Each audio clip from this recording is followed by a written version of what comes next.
Welcome. I'm Leslie Canham. I'm Mary Gavoni. I'm Linda Harvey.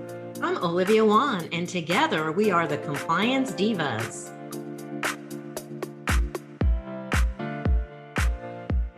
Hello, my name is Olivia Wan, and I'm one of the moderators for today's session with the Compliance Divas podcast.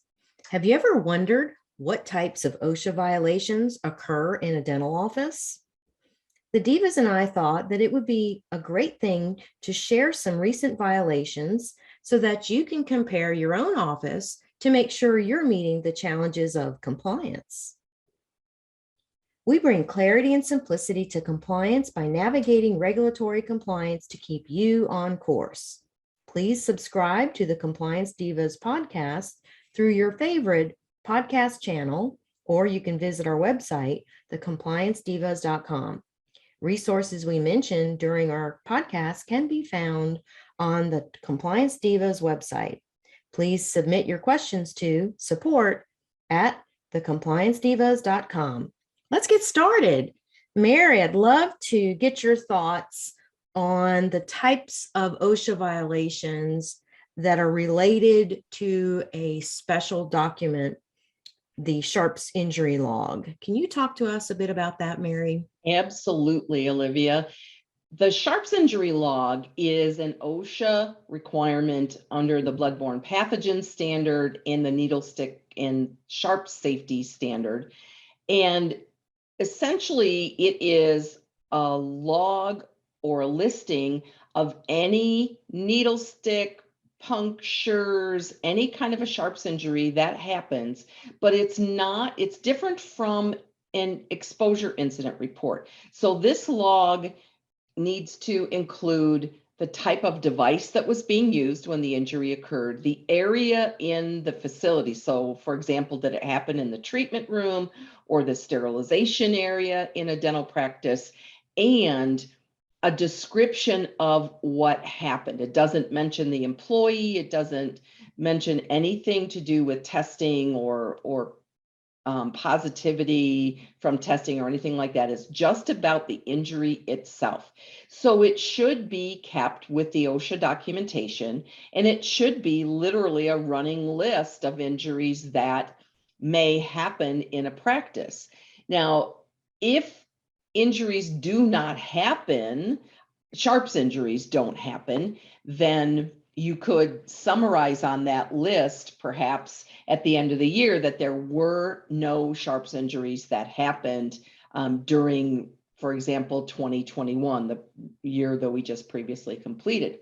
But remember that in addition to logging Sharps injuries, if there is an exposure incident or some type of workplace injury that happens in a practice, then the practice needs to fill out an exposure incident report, which is employee specific, and it describes things like, how the incident happened and the date, perhaps even the time it happened, and if there was a potential patient exposure. If you have an OSHA manual in your practice, it no doubt has exposure incident forms in it. Now, OSHA has other special record keeping requirements that you may or may not have to comply with, depending on whether you're in a state OSHA plan state that has specific requirements. But again, the Sharps injury log is an important and sometimes overlooked one. And the purpose of it is for you to take note of what kind of injuries are happening and what kind of corrective action that you take to prevent them from happening in the future. So if you see, for example, a number of injuries happening from recapping needles, then it's time to step back and perhaps have some training on how to properly recap a needle, or perhaps you need to evaluate whether or not you should be using a recapping device rather than doing a one-handed scoop technique. So it's not just meant to be busy work, it's meant to be a tool, a safety tool in the practice. Mary, I think you summed that up well, that it's not a busy tool. It really is a surveillance tool that benefits the safety manager or the safety coordinator to make those assessments on how injuries are occurring and what kind of changes do they need to make. I also like how you pointed out, Mary, that if there were no incidents reported in that calendar year, they should not leave the line blank for the year. They should document that no incidents or injuries were reported, because in some states, like my state of Tennessee, they would not accept a blank document or a blank line for the year. They interpret that as someone forgetting to do their job. So I'm glad you pointed that out, Mary. Linda, we'd like to get some input from you on the safer medical device evaluation and the log or summary that dental offices should be maintaining to record those results. Sure, Olivia. Occupational exposures to blood-borne pathogens from needle sticks and other types of sharps is a pretty serious problem. According to the Center for Disease Control, on their website, they specifically stated that sharp injuries result in approximately 385,000 needle sticks, along with other sharps-related injuries in hospital-based setting with hospital-based personnel every year. And that's a lot of needle sticks or sharps injury in general. And we know that similar injuries can occur in other healthcare settings, including dental practices. Only the difference is that sharps injury data is not specifically collected and published in dentistry as it is in the medical settings. So when we think about sharps injuries, they're primarily concerned with occupational transmission of hepatitis B, hepatitis C, and HIV. But certainly the research has implicated sharps injuries in the transmission of other types of bloodborne pathogens as well. So nevertheless, even though we don't see or hear about a lot of needle stick injuries in dentistry, dentists as employers are still required to protect employees from sharps injuries. And since we're talking about worker safety here, OSHA has a lot to say about this topic in its bloodborne pathogen standard, which goes back to 2000 when OSHA published the Needle Stick Safety and Prevention Act, and those changes went into effect in January 2001. So let's talk about what's required here. First, there is an annual requirement to identify and test, meaning to try out different types of sharps that have safety engineered protections on them. And sometimes we simply refer to those devices, Olivia, as safer sharps for short language. This can be syringes with sliding a sheath that shields the needle, and it kind of slides back and forth after each use, and it's all done with one hand, those types of things. There's actually a number of devices on the market that are suitable for dental settings. So this process begins with identifying all the various types of sharps that are used in the office. That's where you start your annual sharps assessment every year. See if there's any safer devices on the market for those scalpels and needles and so forth. And to do your research, ask your sales rep, search online. I know now we're a little bit disrupted because of COVID, but meetings are starting to happen again. And as a result, when you're at a meeting, look for vendors that sell safer sharps. Talk to people. OSAP, the Organization for Safety, Asepsis, and Prevention, is another great resource for finding vendors because they're special partners that specialize in these areas of expertise. Second, then use a safe device form that's in your OSHA manual to document the evaluation of the device that was sampled. If your OSHA manual doesn't have sample forms, we'll include some on our website related to this conducting this assessment, and there are some available from the CDC website. However, I would caution our listeners, Olivia, that if their OSHA manual doesn't have any safer sharps forms or any reference to safer sharps, that manual might be significantly out of date. So take a mind, we recommend that they take a look at that. But OSHA also goes further about sampling these devices and specifically states that non-managerial employees participate in this evaluation process. So this would not necessarily include our business office team, unless some of those individuals are cross-trained and they do help out in the back when it's time to break down a room or work in sterilization, for example. But this would definitely include the clinical team that may be injured either by using the device or by disassembling the device after procedure. And we know by and far, those types of injuries occur when devices are being disassembled.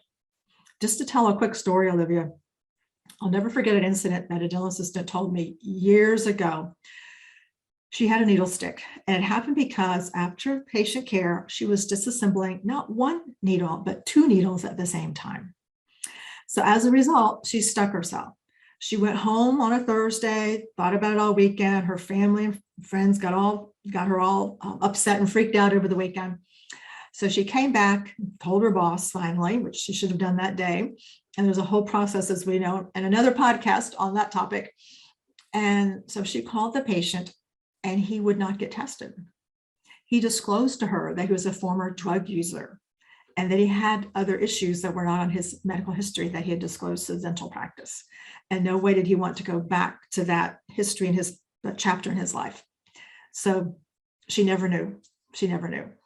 So that's a really important thing, as we can do another podcast on that. Let's tempt our listeners to stay in touch for that one, okay? So third, this is an annual requirement that has been required by OSHA for over 10 years now. So this is definitely something that a federal or state OSHA inspector would be looking for if they come into the practice, Olivia. Thanks, Linda, for your insight. So as a recap of what you mentioned, we should be assessing the sharps that are currently in use, and that would include needles, scalpels, sutures. To my knowledge, I don't know of any safer sutures in use in dentistry, but if you're in a surgery practice, also needleless IVs. And really the disposable scalpel is really more of an engineering control. But if you make the assessment that the current scalpel that it's in use is not safe, then that would be a good alternative through that evaluation process. So I really appreciate how you pointed that out, and also how there's hundreds of needle sticks in healthcare in general. So let's change gears a little bit and talk about a very common violation that we've seen in Tennessee, and that is not updating the work exposure control plan. Leslie, can you speak to us about the exposure control plan, please? Absolutely. Well, Olivia, the primary purpose of an exposure control plan is to minimize potential exposures to infectious microorganisms.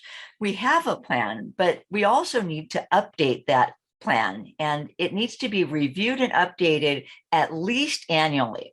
Of the things that we're going to be looking for in that plan to see if there's any changes, number one, are there any new or modified duties or procedures during which an employee might be exposed to bloodborne pathogens that have been added since that plan was created? Then also, we want to reflect progress in implementing either needleless systems, which in dentistry we don't have needleless systems, but that's what OSHA calls this particular type of system. We do have the engineered sharps with sharps injury protection, which we discussed earlier in this podcast. There are sometimes new devices introduced into the marketplace on engineered sharps with injury protection. So again, going back to what Linda said, we can go to the dental meetings as they're starting to come available for in-person exhibitors and look at what is new or what is newer on the market and evaluate whether it's something that we liked or didn't like. And we can perhaps document the brand and maybe the style, whatever information we can, perhaps take a picture of it with a cell phone and bring that back to our dental practice and document what it was we saw and whether we thought that would be something that would be useful for us as an engineered sharps with sharps injury protection. Now, another point to include in the exposure control plan, any new or revised employee positions with possible exposure to bloodborne pathogens need to be noted, and to evaluate any exposure incidents that occurred since the last plan was updated. So when we take a look at an annual basis, so we could ask who in our practices had an exposure incident and what have we done to make the situation safer. So we would document the response of what we've done to make that situation safer, if it was anything that could be done. Sometimes it's operator error. So we might say we need to pay special attention when we're removing gauze or cotton rolls from the treatment tray to make certain that there aren't any suture needles underneath that we might be exposed to. And then we also want to respond to any information in the current exposure control plan that's deficient in any way. And then finally, to include new sharps injury prevention devices and related safety information as they're introduced into the workplace, if we did indeed introduce safer devices. Also, one other point is that employees who are occupationally exposed to bloodborne pathogens may individually or as a group review this plan. And of course, any deficiencies in the plan should be brought to the attention of the supervisor or employer so that they can be addressed. And one final point, just like we mentioned, having a date and some kind of indication that we reviewed the sharps injury log, and if we had none, that we documented that, we should also, when we review the exposure control plan, have some kind of a statement on a running log that says this plan is reviewed annually by all exposed employees, let's say during the month of February. And the employees who are involved in that review could sign that and date that. And I'm sure that that would be sufficient to any OSHA inspector that this log was not only, or this exposure control plan was not only created, but was reviewed and updated on an annual basis. Good points, Leslie. Thank you. And I like how you pointed out that there are certain provisions that are required to be in the work exposure control plan. I also want to supplement what you had said, that what we have seen in some dental offices is that they were cited for not updating the work exposure control plan. And they were also cited because it wasn't accessible. So everyone needs to know where the work exposure control plan is stored, whether it's a paper copy or an electronic copy. And yes, it has to be updated. I also want to point out that in Tennessee, TOSHA likes to see language in the work exposure control plan that discusses that the end user disposes of the sharp or needle. And that is just simply a work practice control that they think promotes safety. Of course it does. So it minimizes the handling of the sharp or the needle. Mary, would you like to add to that?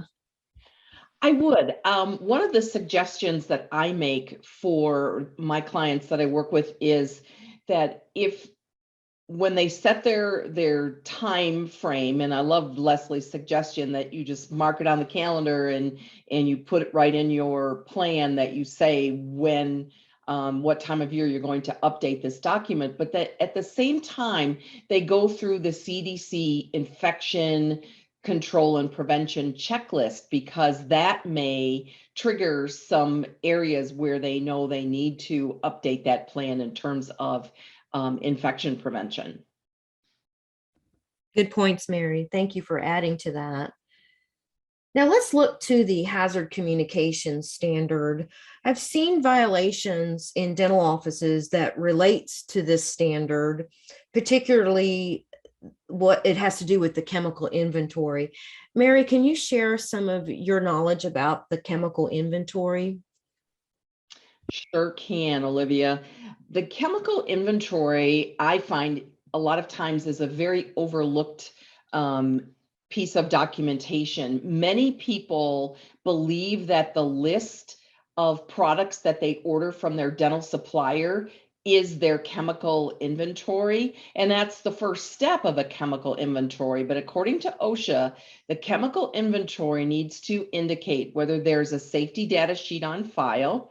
And if there isn't one on file, you should have some kind of indication that it's been requested, although that's probably from years ago when it was difficult to get safety data sheets. For the most part, you can get safety data sheets from pretty much every manufacturer's website, and they are downloadable from those websites.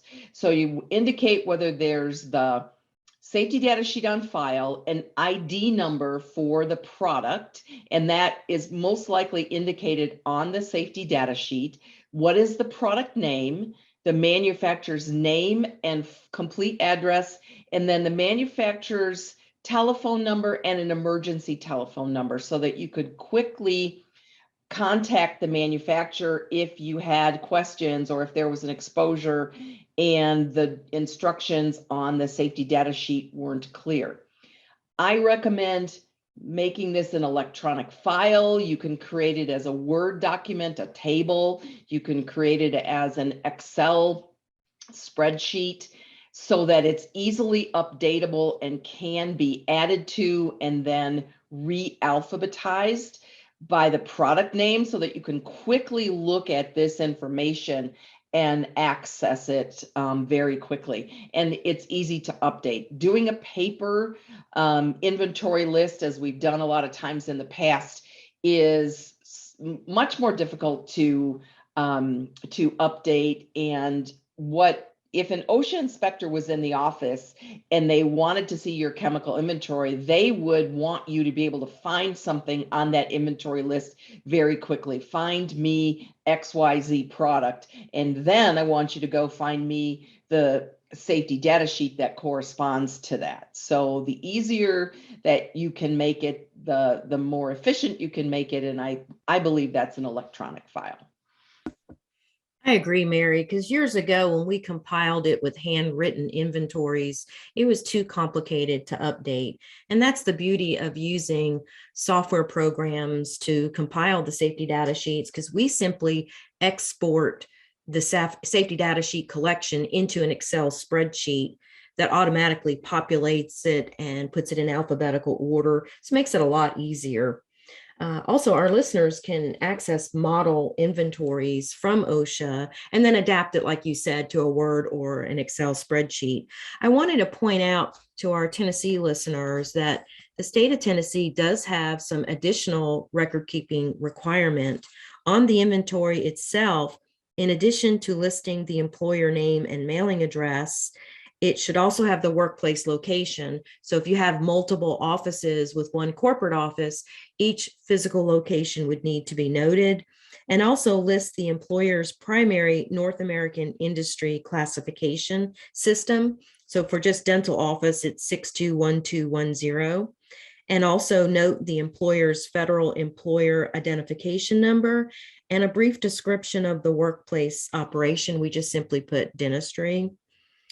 So those are just a couple of tips for state specific. So if you're in other states, you want to look at if there's any additional requirements that you would need to implement into your program. Mary, did you want to add to that? Yeah, I'm glad you mentioned that about the state specific requirements. So if you're in a state OSHA plan state, do make sure that you look at that.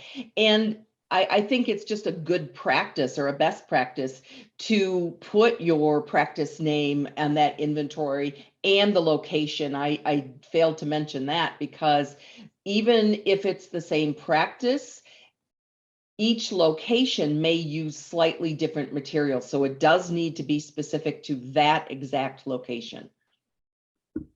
Good points, Mary. Linda, talk to us about the hazard communication plan. What is it? Why does OSHA require it? Yes, Olivia. OSHA, in general, I think OSHA's hazard communication standard is one of the lesser understood OSHA standards. And it dovetails and overarches into what Mary just said so beautifully about the chemical inventory list, because that is a component of the hazard communication standard. And like you, I've seen a number of offices be fined because they don't have a hazard communication plan, or they haven't done proper training on these chemicals, or they don't have an up-to-date chemical inventory list or SDS binder. So essentially, there are really three components to a hazard communication plan, and it's pretty simple. So, or maybe four if we count the fact that they do need to have a copy of this law on file. So part of the plan is to have a section on how you are going to inform employees of the different chemical hazards in the practice, and that is through labels and other kinds of warnings. Then you must address your safety data sheets and how and where to find those, how they're kept, where employees can access those, and then other employee information on safety and also the emergency equipment, such as the eye wash station and the chemical spill kit.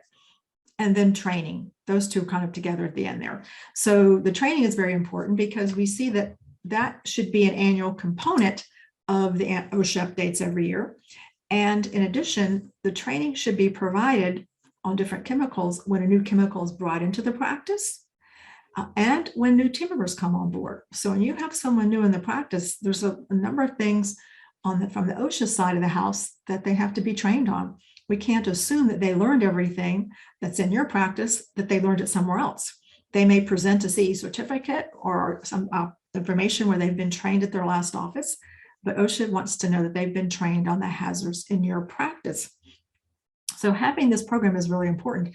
So although the hazard communication standard doesn't explicitly state you need to have updates, annual updates like Leslie was speaking about for the work exposure control plan, it still is a best practice that when you're reviewing that exposure control plan every year, review your entire OSHA binder and document that you have done so. And it's best to do that at the annual OSHA training.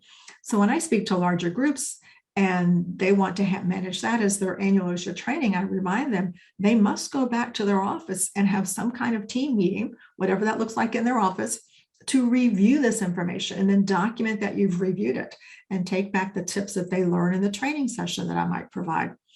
So those are the core aspects, Olivia. There's just, I think it's an underappreciated standard, but yet it's a very important one because OSHA will be looking to see, do you have a hazard communication plan? Has it been updated? Has the team been trained on it? And then where does it say that you can get information on the chemicals that are in use in the practice and what PPE is available to be used with these different chemicals in the practice as well. Thanks, Linda. That's good information. And I always tell my groups that I don't like for them to bounce around brands because anytime we introduce something new, we have to provide training. So during periods of shortages, we've had no choice but substitute. But it might call for example, if it's a different surface disinfectant, it might call for a different contact time. It might be a different chemical compound. Disposal instructions might be different. So once again, just as a reminder, we would need to update training more frequently if we're introducing different products during the year. And Linda, I also liked your point that when someone's attending a workshop or a seminar or a presentation, in order for it to qualify for their site-specific OSHA training, there are additional things to cover.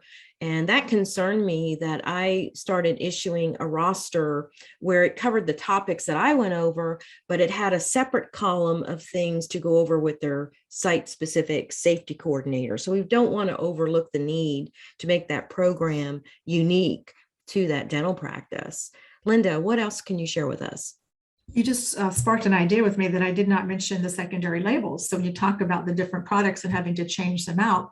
So with identifying the chemicals in your practice through the chemical inventory list, any item that is a chemical that's put into a secondary container for more than a one-time use has to have a specific OSHA type label. And while OSHA doesn't endorse any one brand or style, there's OSHA specific information that must be on those labels. One of which is the pictograms that we've all seen, those 9 different pictograms that are in the red diamond format. Those have to be on secondary labels. So when you change products, you reminded me of the fact that sometimes we change ultrasonic products and we don't even think about changing the secondary label there.